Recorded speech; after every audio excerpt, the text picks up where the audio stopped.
اعوذ باللہ من الشیطان الرجیم بسم اللہ الرحمن الرحیم۔ امیر المومنین حضرت عمر رضی اللہ عنہ کے دور میں ایک سارنگی بجا کر گانے والا شخص بہت ٹھاٹھ باٹھ سے رہتا تھا۔ وہ شخص سارنگی بجانے میں بہت ماہر تھا۔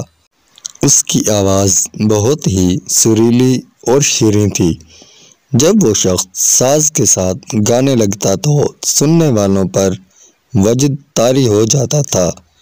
دنیا میں اس کے کمال کی دھوم مچی ہوئی تھی۔ مدتوں تک لوگوں کے عیش و نشاط کی مجلسیں اس کے نغموں سے گونجتی رہیں۔ آخر کار اس شخص کی عمر ڈھل گئی، پچھلا پیر آ گیا، بڑھاپے نے ڈیرے جما لیے اور بیچارے کی کمر جھک کر کمان کی طرح ہو گئی۔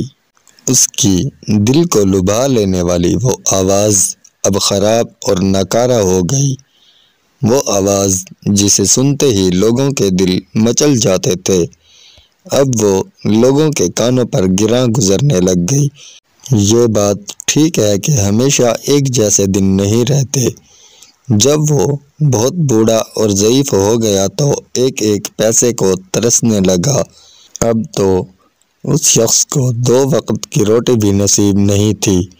جب نوبت فاقوں تک آ پہنچی تو دل نے ٹھوکر کھائی اور اس شخص نے بارگاہ الہی میں سچے دل سے دعا کی کہ اے میرے مالک، تو نے مجھے زندگی بخشی۔ میں ایک ادنا اور کمینہ انسان تھا، لیکن تو نے مجھے سریلی آواز بخشی اور مجھ پر بہت احسان کیے۔ 70 سال تک میں نے بہت ٹھاٹھ کے ساتھ زندگی گزاری اور کبھی بھی تیرا شکر ادا نہ کیا۔ آج ضعیفی اور بڑھاپے نے میرا بہت برا حال کر دیا ہے۔ میں اب کچھ کمانے کے لائق نہیں ہوں۔ میں نے ساری زندگی لوگوں کے آگے باجا بجایا، آج جب کہ کوئی میرا راگ اور ساز سننے کو تیار ہی نہیں، آج میں تیرے لیے سارنگی بجاؤں گا، تیری خدمت میں اپنا نغمہ پیش کروں گا۔ ہر کسی نے مجھے دھتکار دیا ہے، آج میں تیرا مہمان ہوں۔ یہ کہہ کر اس شخص نے سارنگی اٹھائی اور مدینہ منورہ کے قبرستان کی طرف روتا ہوا چل پڑا۔ قبرستان میں پہنچ کر کہنے لگا، ٹھیک ہے کہ اب میرے گانے بجانے کا ٹھاٹھ پہلے جیسا نہیں رہا، لیکن آج میں جس کی بارگاہ میں گانے بجانے لگا ہوں اس سے مجھے معاوضے کی پوری امید ہے، اس لیے کہ وہ ناکارہ اور نکمی چیزوں کے لیے بھی معقول معاوضہ دے دیتا ہے۔ اس شخص نے بہت عجز و نیاز سے سارنگی اٹھائی اور خوب بجائی اور بہت دیر تک بجاتا رہا اور روتا رہا۔ آخر کار روتے روتے تھک گیا تو سارنگی سرہانے رکھ کر ایک قبر پر گر پڑا اور وہیں پر سو گیا۔ اب دوسری طرف دیکھیں کہ حضرت عمر رضی اللہ عنہ اپنے کام کاج میں مصروف تھے کہ انہیں اونگ آ گئی۔ حضرت عمر رضی اللہ عنہ حیران ہوئے کہ خلاف معمول یہ نیند کیسی؟ آخر آپ رضی اللہ عنہ نے یہ خیال کیا کہ یہ کوئی غیبی اشارہ ہے جو حکمت سے خالی نہیں۔ آپ رضی اللہ عنہ لیٹ گئے اور گہری نیند سو گئے۔ خواب میں آپ رضی اللہ عنہ نے ایک غیبی آواز سنی کہ اے عمر، قبرستان کی طرف جاؤ، قبرستان میں ہمارا ایک خاص اور مقبول بندہ ہے، اس کو ملو اور اس کی حاجت پوری کرو۔ افلاس کے ہاتھوں تنگ آ کر اس بندے نے ہمارا دروازہ کھٹکایا ہے، بیت المال سے 700 دینار لے جاؤ اور اس بندے کو دیکھ کر معذرت کرو کہ فی الحال اسے رکھ لو اور جب یہ ختم ہو جائے تو پھر ادھر چلے آؤ۔ اس آواز کی ہیبت سے حضرت عمر رضی اللہ عنہ کی آنکھ کھل گئی۔ آپ رضی اللہ عنہ بیت المال سے 700 دینار لے کر قبرستان کی طرف چل دیے۔ قبرستان پہنچ کر ادھر ادھر دیکھا تو اس بوڑھے شخص کے علاوہ کوئی اور نظر نہ آیا۔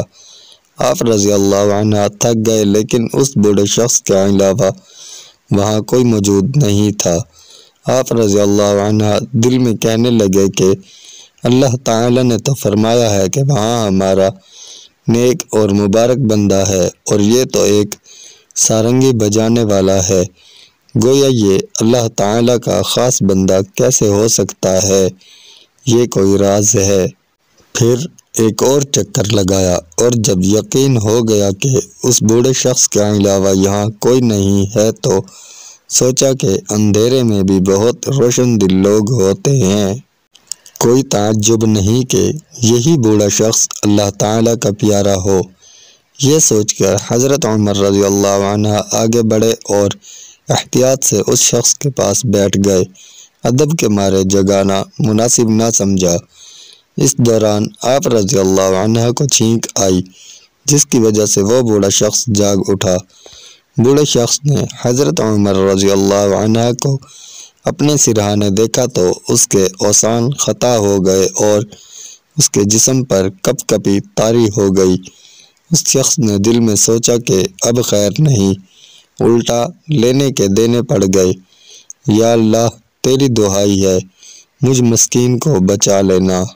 حضرت عمر رضی اللہ عنہ نے اس بوڑھے شخص کے چہرے پر ندامت اور خوف کے آثار دیکھے تو فرمایا، مجھ سے خوف نہ کھاؤ، میں تمہارے لیے اللہ تعالیٰ کی طرف سے خوشخبری لے کر آیا ہوں۔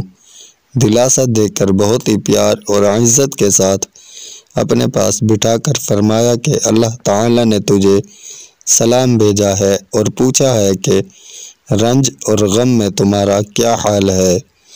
تیرے گانے بجانے کے معاوضے میں اللہ تعالیٰ نے فی الحال یہ 700 دینار بھجوائے ہیں، یہ خرچ کرو، اور جب یہ ختم ہو جائیں تو ضرورت ہو تو پھر ادھر چلے آنا۔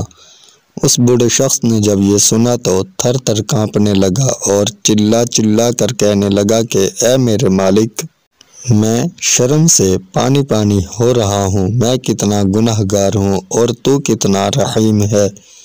یہ کہہ کر وہ شخص بہت دیر تک روتا رہا۔ جب درد حد سے بڑھ گیا تو سارنگی اٹھائی اور زمین پر دے ماری اور اسے ٹکڑے ٹکڑے کر دیا، اور اللہ تعالیٰ کی بارگاہ میں عرض کیا کہ اے میرے مالک، اسی سارنگی نے میری ساری زندگی ضائع کروائی اور اس نے مجھے غافل رکھا۔ تو رحیم ہے، تو کریم ہے، میرے گناہوں کو معاف فرما دے۔ میں نے ساری زندگی گانے بجانے میں گزار دی، مجھے اب ہوش آیا ہے کہ جب کہ زندگی کا سورج بالکل ڈل چکا ہے۔ وہ اسی طرح رو رہا تھا اور اپنے زندگی بھر کے گناہوں کو شمار کر رہا تھا۔ حضرت عمر رضی اللہ عنہ نے فرمایا، اب بہت زیادہ رو لیا، ذرا میری طرف توجہ کرو۔ اس بوڑھے شخص نے نہایت ہی ادب کے ساتھ حضرت عمر رضی اللہ عنہ کی باتیں سنی اور ان کی روحانی توجہ کا اتنا اثر ہوا کہ وہ فنا فی اللہ ہو گیا۔ اللہ تعالی ہم سب کو نیک اعمال کرنے اور دوسرے لوگوں کو نیکی کی دعوت دینے کی توفیق عطا فرمائے، آمین۔ اگر ویڈیو اچھی لگی ہو تو لائک، کمنٹ اور شیئر کریں۔ مزید ایسی ویڈیوز کے لیے ہمارے چینل کو ضرور سبسکرائب کریں۔ شکریہ۔